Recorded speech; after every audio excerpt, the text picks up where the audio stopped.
Ford start its plan to come back in India. जी हाँ, Ford फिर से इंडिया में वापस आने वाली है।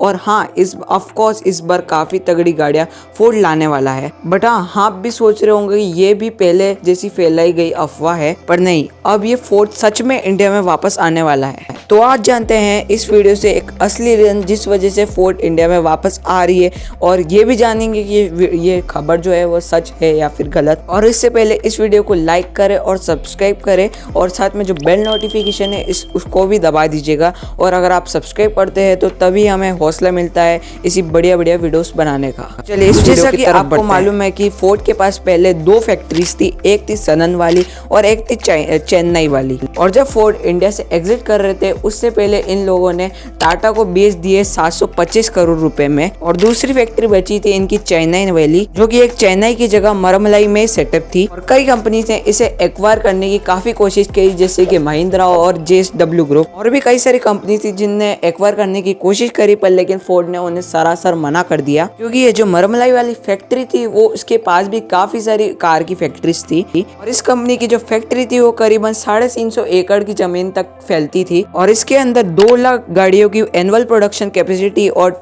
3.5 लाख इंजन की प्रोडक्शन कैपेसिटी थी। और सबसे बड़ा बेनिफिट ये था कि ये जो फैक्ट्री थी वो चेन्नई के पोर्ट से करीबन सिर्फ 50 किलोमीटर की ही दूरी पे थी, और जो दूसरा एनरोल वाला पोर्ट था उससे भी करीबन ये 74 किलोमीटर की दूरी पे ही थी। और वैसे जो फैक्ट्री वो काफी सही जगह पे सेटअप है, और किसी भी ब्रांड को अपनी जो फैक्ट्री से वो पोर्ट के पास ही सेटअप करनी पड़ती है। और जितनी अपनी फैक्ट्री पोर्ट से पास रहेगी उतना ही उनका बेनिफिट होगा, और इससे ये होगा कि इसकी जो ट्रांसपोर्टेशन की जो कॉस्ट है वो काफी कम हो जाएगी, और वो कंपनीज अपनी गाड़ी को इजीली शिप में बैठा के दूसरी कंट्रीज में इंपोर्ट कर सकती है। और इसी वजह से जो अपनी चेन्नई वाला प्लांट है फोर्ड नहीं बेच रहा है, क्योंकि वो सोच रहे हैं कि अगर हमारा इंडिया में आने का प्लान हुआ तो हम वहीं पे ही गाड़ियां बनाएंगे। चलो, ये तो बात रही कि फोर्ड अपनी फैक्ट्री को नहीं बेच रही है, और इसका रीजन ये है कि फोर्ड सोच रही है कि वो इंडिया में आने वाली है।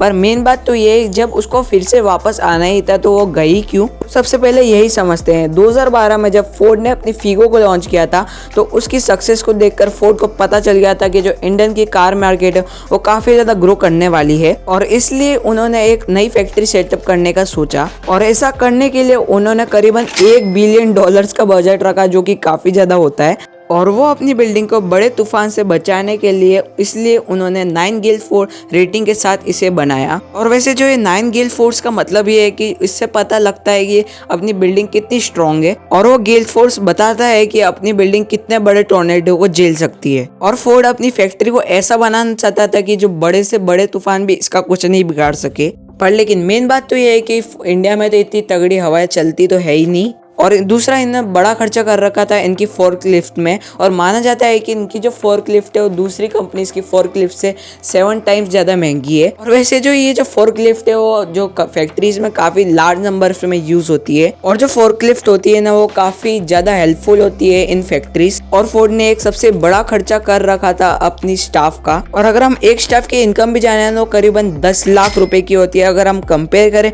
टाटा और महिंद्रा से तो वो अपने एक स्टाफ को सिर्फ साल में 7 लाख रुपए तक ही देते हैं, यानी कि काफी ज्यादा मोटा खर्चा किया है इन फोर्ड भाई साहब ने। और इस फोर्ड को अपनी जो रनिंग कॉस्ट भी निकालने के लिए इस फैक्ट्री को करीबन 1 लाख गाड़ियों को प्रोड्यूस करने की जरूरत थी, पर लेकिन इतनी सेल्स तो इंडिया में आज तक इसकी हुई नहीं, और इसी वजह से इन्हें काफी बड़ा एक लॉस झेलना पड़ा। और फोर्ड इसकी कॉस्ट तो छोड़ो, इसकी रनिंग कॉस्ट भी नहीं निकाल पा रहे थे, और इसी वजह से फोर्ड को इंडिया से बाय बाय करना पड़ा। और जाने से पहले इन्होंने टाटा को अपना सनन वाला प्लांट करीबन 725 करोड़ रुपए में बेचना पड़ा, और इनके जो 1300 करोड़ रुपए तो इनको अपने एम्प्लॉयज को देने पड़े।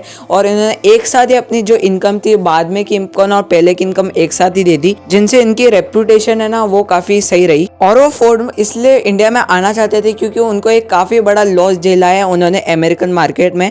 उनको लगता था कि जो उनकी ईवी मार्केट है अमेरिकन में वो काफी अच्छी चलेगी, पर और उन्होंने काफी ध्यान भी दिया उस पर लेकिन वो चली ही नहीं। और दूसरा मार्केट दिखा उनको इंडियन मार्केट, और उनको मालूम था कि आज भी उनकी जो ब्रांड वैल्यू कभी कम नहीं हुई है, और उन्होंने इसलिए सोचा कि अब कमबैक तो करना ही चाहिए हमें। और मेरे ख्याल से अब फोर्ड को अपनी नई वाली एंडेवर, रेंजर और मस्टैंग के साथ एंट्री लेनी चाहिए, और साथ साथ ही साथ जो इनकी दूसरी गाड़ी से जो कि काफ़ी अच्छी है, जो कि इंडिया में काफ़ी अच्छा परफॉर्म कर सकती है, उन्हें भी इंडिया में उन्हें लाना चाहिए। पर ज़्यादा खुश मत हो, क्योंकि फोर्ड चेन्नई में अपनी गाड़ियाँ बनाएंगे, पर लेकिन वो अपनी गाड़ी को पहले इम्पोर्ट करेंगे दूसरी कंट्रीज़ में। अगर उसकी जो कॉस्ट है वो निकल जाती है और उनको प्रॉफिट अच्छा होने लग जाता है, तो वो सोचेंगे कि शायद इंडिया में हमें अभी आना चाहिए। वैसे ज़्यादा टेंशन लेने की बात नहीं है, क्योंकि उसकी जो सीबीयू यूनिट्स है वो पहले ही लॉन्च होने चालू हो जाएगी। तो यही था रीज़न, इसकी वजह से फोर्ड इंडिया कमबैक करना चाहता है। और जी हाँ, ये खबर बिल्कुल सच है। तो आई होप मेरी वीडियो से आपको ये तो समझ में आ गया होगा कि फोर्ड इंडिया में कमबैक क्यों करना चाहती है। तो मुझे ये भी होप है कि आपको अच्छे से समझ में आ गया होगा जो मैंने समझाया है। सो गाइस, आज की वीडियो में बस इतना ही। तो मिलते हैं आप अगली वीडियो में। तो टिल देन गुड बाय।